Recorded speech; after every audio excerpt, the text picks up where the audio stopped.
Welcome students, आज हम topic की शुरुआत कर रहे हैं ऑसिलेशन। ऑसिलेशंस के एक्सरसाइज के प्रॉब्लम और एक्सरसाइज के बाद में ऑब्जेक्टिव सब्जेक्टिव सारे प्रॉब्लम हम देखने वाले हैं।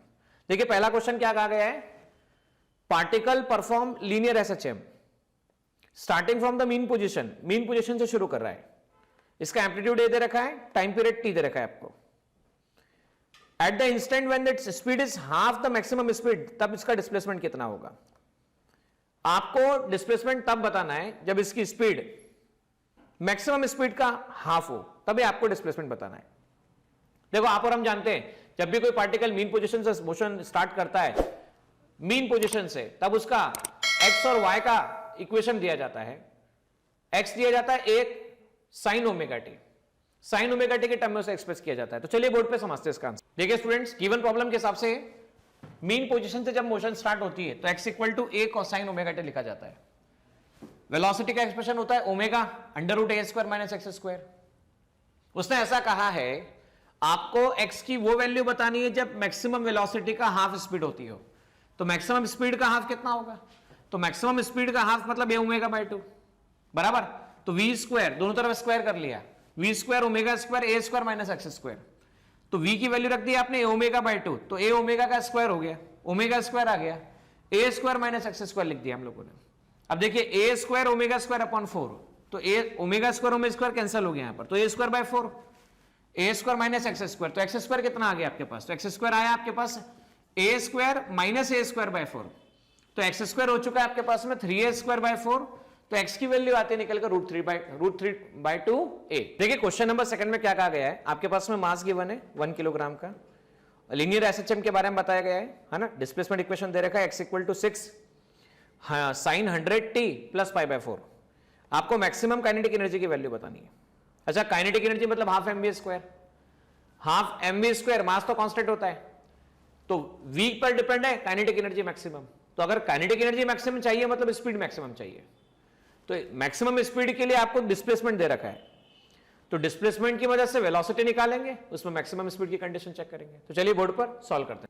देखिए स्टूडेंट्स, यहां पर क्वेश्चन में कहा है मास 1 किलोग्राम है, displacement 6 sine 100t plus π/4 centimetre में दे रखा है। ध्यान रखना सेंटीमीटर में गिवन। मैक्सिमम काइनेटिक एनर्जी निकालनी है, काइनेटिक एनर्जी का formula half mv maximum square. अच्छा, rate of change of displacement, rate of change of displacement is called velocity. तो वेलोसिटी में हमने इस इक्वेशन को क्या किया, डिफरेंशिएट किया। थोड़ा समझना, कई बच्चों को फॉर्मूला पता नहीं होता है। Sign omega T plus alpha का डिफरेंशिएशन जब करना हो तो टाइम का जो कोफिशिएंट होता है वो बाहर निकल रहा होता है omega, omega cos omega T plus alpha, है ना। एक्स की वैल्यू कितनी है, तो A sine omega T plus alpha. ठीक है, अगर मान लो डिस्प्लेसमेंट की इक्वेशन ये है तो ए क्या है, तो ए एम्पलीट्यूड कहलाता है, ओमेगा एंगुलर फ्रीक्वेंसी कहलाती है, स्मॉल टी टाइम कहलाता है, और फाई क्या कहलाता है, फाई इनिशियल फेज कहलाता है। तो यहां से A sine omega T plus phi common निकला, A omega cos omega T plus phi. हमें मैक्सिमम स्पीड चाहिए ताकि काइनेटिक एनर्जी मैक्सिमम मिले, तो मैक्सिमम स्पीड के लिए इसका वैल्यू 1 होना चाहिए, +1 होना चाहिए, मतलब मैक्सिमम वैल्यू होना चाहिए। तो भाई ये अगर 1 कर दिया तो मैक्सिमम 600, लेकिन क्या 600 क्या सेंटीमीटर पर सेकंड, क्योंकि इसकी वैल्यू सेंटीमीटर में गिवन थी तो सेंटीमीटर पर सेकंड आएगा। अच्छा, सेंटीमीटर को मीटर में चेंज करना है क्योंकि हम एमके सिस्टम की बात करेंगे, तो 1 सेंटीमीटर 10⁻⁻²। सॉल्व करेंगे 6। अच्छा, half m v maximum square, तो हाफ इंटू 1 6 का स्क्वायर, 6 का स्क्वायर कितना आता है 36, 36 डिवाइड बाय 2 सॉल्व करते हैं 18 जूल। देखिए स्टूडेंट, क्वेश्चन में कहा गया है the length of second pendulum on the earth surface is nearly equal to 1 metre. तो भाई पहला क्वेश्चन आता है सेकंड पेंडुलम क्या है, तो सेकंड पेंडुलम मतलब ऐसा पेंडुलम जिसका टाइम पीरियड 2 सेकंड हो, ऐसा पेंडुलम जिसका टाइम पीरियड 2 सेकंड हो उसे सेकंड पेंडुलम कहते हैं। Its length on the surface of moon should be, तो मून की सरफेस पे इसका कितना लेंथ होना चाहिए आपको बताना है, और जबकि हम ये जानते हैं कि मून की सरफेस पे अर्थ सरफेस का 1/6 एक्सेलरेशन ड्यू टू ग्रेविटी होता है। तो चलिए बोर्ड पर और देखिए किस तरह से इसका आंसर। देखिए क्वेश्चन में क्या कहा गया था, सेकंड पेंडुलम में तो 2 सेकंड टाइम हो गया, अर्थ पर 1 metre nearly equal to length है, और मून का और अर्थ का एक्सेलरेशन ड्यू टू ग्रेविटी का रेशियो 1/6 दे रखा है। हम time period of simple pendulum जानते हैं 2π√L/g होता है, स्क्वायरिंग कर दें t² 4π² होता है। अब इस लेंथ को लिख सकते हैं आप सीधा सीधा GT² अपॉन 4π²। अर्थ सरफेस पे बात करें तो अर्थ सरफेस पे acceleration due to gravity on earth surface T square, मतलब सेकंड पेंडुलम के लिए। मून पर बात करें, मून पर एक्सेलरेशन ड्यू टू ग्रेविटी, अच्छा भाई सेकंड पेंडुलम की बात कर रहे हैं तो अर्थ पर हो या मून पर हो, दोनों पे टाइम तो सेम लेना पड़ेगा, तो टाइम सेम लिया 4π², दोनों का रेशो लिया, तो GM/GE रेशो आता है। नाउ GM/GE रेशो किसके इक्वल है, तो GM/GE रेशो किसके इक्वल है बोलो, 1/6 के इक्वल है। तो 1/6 के इक्वल है तो आप सीधा लिख सकते हो length of moon LE/6, LE अर्थ पर कितना लेंथ है तो 1 मीटर है, तो आंसर 1/6 मीटर होता है। देखिए स्टूडेंट, क्वेश्चन में क्या कहा गया है, आपके पास दो आइडेंटिकल स्प्रिंग है जिनका कांस्टेंट K है, पहले उन दोनों को सीरीज में कनेक्ट किया गया, अब उन दोनों को किस में कनेक्ट किया गया, पैरेलल में कनेक्ट किया गया। एक मेटल ब्लॉक है जिसका मास m है, उनको दोनों के कॉम्बिनेशन से अटैच कर दिया गया है, बराबर है। तो हमें फ्रीक्वेंसी के रेशो निकालना है कि फ्रीक्वेंसी का रेशो किस तरह से आएगा। तो भाई जब भी स्प्रिंग को सीरीज में कनेक्ट किया जाता है तब हमें इक्विवेलेंट निकालने की जरूरत होती है, जब स्प्रिंग को पैरेलल में कनेक्ट किया जाता है तब भी हमें इक्विवेलेंट निकालने की जरूरत होती है। तो चलिए बोर्ड पर और सीखते हैं इस बात। देखिए स्टूडेंट, यहां पर क्या बोला गया है कि पहले दोनों को सीरीज में कनेक्ट किया गया, के दोनों को पैरेलल में किया गया, बराबर है। फ्रीक्वेंसी का रेशो चाहिए, तो स्प्रिंग ब्लॉक सिस्टम के लिए एंगुलर फ्रीक्वेंसी का फॉर्मूला हम डिराइव कर चुके हैं पहले भी, ω/s = √k/m होता है, Ks/m। अब दोनों पैरेलल में तो Kp/m। जब दो स्प्रिंग सीरीज कॉम्बिनेशन में हो तो उनका इक्विवेलेंट कैसे निकाला जाता है, 1/ks 1/k1 + 1/k2। तो 1/ks = आ गया 1/k + 1/k, बराबर। तो इससे आप लिख सकते हैं 2/k। अब जब 2/k है तो ks को क्या लिखा जा सकता है, k/2। अब पैरेलल में जब भी स्प्रिंग होती है, जब भी स्प्रिंग पैरेलल में होती है तो उनका डायरेक्ट एडिशन करते हैं इक्विवेलेंट निकालने के लिए, तो k + k2 क्या आता है, तो ω/s/ωp सॉल्व करने पर ks/kp आता है। अच्छा, सीरीज में कितना वैल्यू था, तो सीरीज में k/2 था, k/2, और पैरेलल में कितना है, तो पैरेलल में 2k है, 2k/1। सॉल्व करने पर आंसर आता है 1/4 का √1/2, सो आंसर विल बी 1/2। देखिए स्टूडेंट, यहां पर एक क्वेश्चन बोला गया है, the graph show the variation of displacement time graph. तो ये आपके पास में ग्राफ है, देखिए डिस्प्लेसमेंट टाइम ग्राफ दे रखा है, और ये ग्राफ देख के हमें पहचान में आता है कि sin A sin ωt का ग्राफ है, ठीक है। तो इस ग्राफ के लिए क्या बोला गया, चेक करना कौन सी बातें सही और कौन सी बातें गलत है। भाई डिस्प्लेसमेंट टाइम ग्राफ से एक्सेलरेशन के बारे में पूछ रहा है, फोर्स के बारे में पूछ रहा है, वेलोसिटी के बारे में पूछ रहा है, बराबर है, और वेलोसिटी के साथ साथ वो काइनेटिक एनर्जी के बारे में पूछ रहा है। तो चलिए बोर्ड पर चलते हैं और देखते हैं किस तरह से इसके आंसर्स। देखिए स्टूडेंट्स, यहां पर सबसे पहले डिस्प्लेसमेंट टाइम ग्राफ गिवन है, तो डिस्प्लेसमेंट की मदद से हमें चार ऑप्शन पे पहले गौर करना है। एक्सेलरेशन पूछ रहा है, फोर्स पूछ रहा है, वेलोसिटी पूछ रहा है, काइनेटिक एनर्जी पूछ रहा है। तो काइनेटिक एनर्जी का मतलब 12 mv², मतलब वहां पे भी स्पीड लगेगा। फोर्स लगेगा मतलब मास इनटू एक्सेलरेशन, और एक्सेलरेशन लगेगा मतलब मुझे तीनों इक्वेशन पता होना चाहिए, डिस्प्लेसमेंट भी, वेलोसिटी भी और एक्सेलरेशन भी। तो rate of change of displacement is called velocity, तो यहां से a एम्पलीट्यूड sin ωt का ओमेगा cos ωt। एक्सेलरेशन की बात करें तो rate of change of velocity is called acceleration, a omega बाहर निकला cos ωt का माइनस ओमेगा sin ωt। अच्छा, तो sin ωt का ग्राफ ये रहा आपके पास में, cos का ग्राफ ये रहा, और वापस से minus sin ωt, minus sin ωt, यहां प्लस sin ωt है।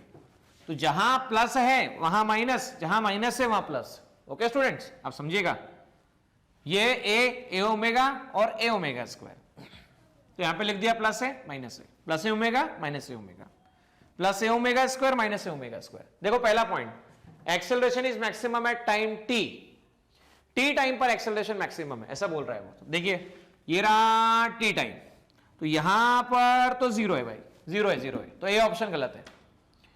अब हम सी ऑप्शन पे बात कर लेते हैं, velocity zero at time t/2, तो वेलोसिटी t/2 टाइम पे जीरो है, नहीं भैया ये तो माइनस ए ओमेगा है, माइनस ए ओमेगा है, तो भी वो भी गलत है। Kinetic energy is equal to total energy. देखो टोटल एनर्जी क्या होता है, तो total energy equal to sum of kinetic energy plus potential energy. Kinetic energy equal to total energy at time t/4, तो काइनेटिक एनर्जी टोटल एनर्जी की equal हो मतलब potential energy zero हो जाना चाहिए, बराबर है, ऐसा वो बोल रहा है। t/4 टाइम के बारे में हम बात करते हैं, तो वेलोसिटी जब जीरो हो जाएगी तो उल्टा हो रहा है, तो t/4 पर तो वेलोसिटी जीरो हो रही है, तो काइनेटिक एनर्जी पोटेंशियल एनर्जी के इक्वल हो रही है, ना कि टोटल एनर्जी के इक्वल हो रही है। गलत बोल रहे हैं हम लोग, काइनेटिक एनर्जी जीरो हो रही है तो टोटल एनर्जी पोटेंशियल एनर्जी के इक्वल है, तो वो डी ऑप्शन भी गलत है। अब बात करते हैं बी ऑप्शन के बारे में, फोर्स है ना, force equal to mass into acceleration, अच्छा, एक्सेलरेशन के बारे में चेक कर रहे थे, 3t/4 पर क्या है, 3t/4 पर वैल्यू कितनी है। तो देखो ये t/2, ये 3t/4, तो 3t/4 पर वैल्यू है प्लस a ओमेगा स्क्वायर, और वो मैक्सिमम वैल्यू है, ठीक है। तो plus a omega square value होने से m a ओमेगा स्क्वायर ये मैक्सिमम वैल्यू बताई जा सकती है। तो ये ऑप्शन सही है हमारे पास में, B option will be correct. देखिए स्टूडेंट्स, यहां पर एक क्वेश्चन फ्रेम किया गया है, मीन पोजीशन से कितने डिस्टेंस पर, मीन पोजीशन से कितने डिस्टेंस पर पार्टिकल की स्पीड मैक्सिमम स्पीड का हाफ हो जाएगी, जबकि पाथ लेंथ दे रखा है आपको 10 सेंटीमीटर।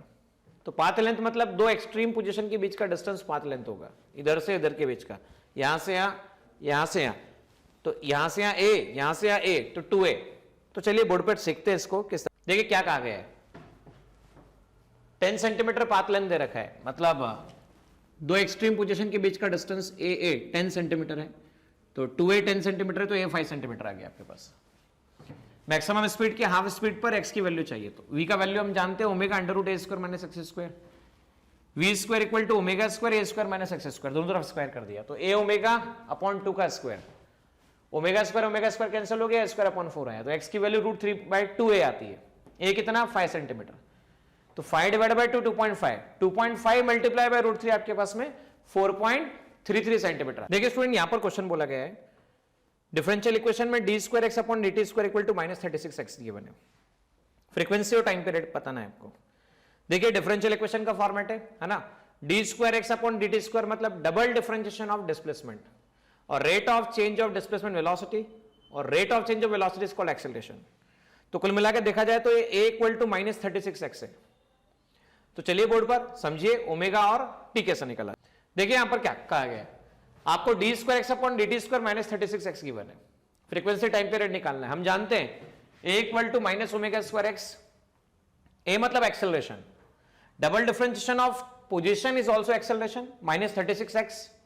कंपैरिजन करने पर ओमेगा स्क्वायर 36 आता है, ओमेगा 6 आता है, 2π/t 2πf आता है, f आता है 6/2π, 3π सॉल्व करने पर 0.9555 आता है।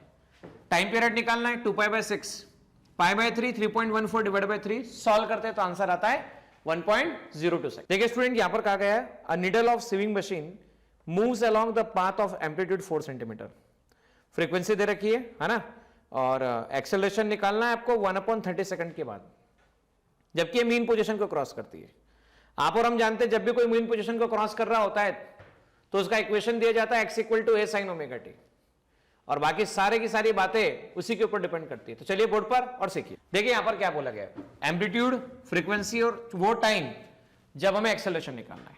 एक्सेलरेशन होता है minus omega square into x, omega होता है 2π/t, 4π square upon T square, चाहे तो फ्रीक्वेंसी के टर्म में एक्सप्रेस कर दें तो -4π square F square into X. अच्छा, जब भी मीन पोजीशन से कोई क्रॉस होगा तो मीन पोजीशन से इक्वेशन लिखी जाती है a sin omega T, a के प्लेस पे 4 sin ओमेगा मतलब 2π/t, 2π/t या 2π इंटू एफ, 2π इंटू एफ कितना है तो 5 हर्ट्ज। टाइम कितना बोल रखा है 1/30 बोल रखा है, तो इससे सॉल्व करने पर π/3 मतलब sin 60 को लिखते हैं √3/2, √3/2 4 डिवाइड बाय 2 कितना होता है तो 4 डिवाइड बाय 2 √3 होता है, बराबर। अब क्या हुआ, इस x की वैल्यू को हम पुटअप करेंगे कहां पर, 4π square F square into X, तो 4π square F square into X, pi square F square, तो एफ कितना है आपके पास में 5 का स्क्वायर 25 आता है, x की वैल्यू 2√3 आती है, बराबर। तो 25 मल्टीप्लाई बाय 400 मल्टीप्लाई बाय 200। अच्छा, सेंटीमीटर पर सेकंड था, उसको मीटर में चेंज किया तो 200 सेंटीमीटर को 2 मीटर लिख सकते हैं, 2π स्क्वायर √3। अच्छा, पाई 3.14, उसका स्क्वायर करोगे 9.86 आता है, √3 1.732, बराबर। इन सबको सॉल्व करने पर आपको 34.2 मीटर पर सेकंड स्क्वायर आंसर।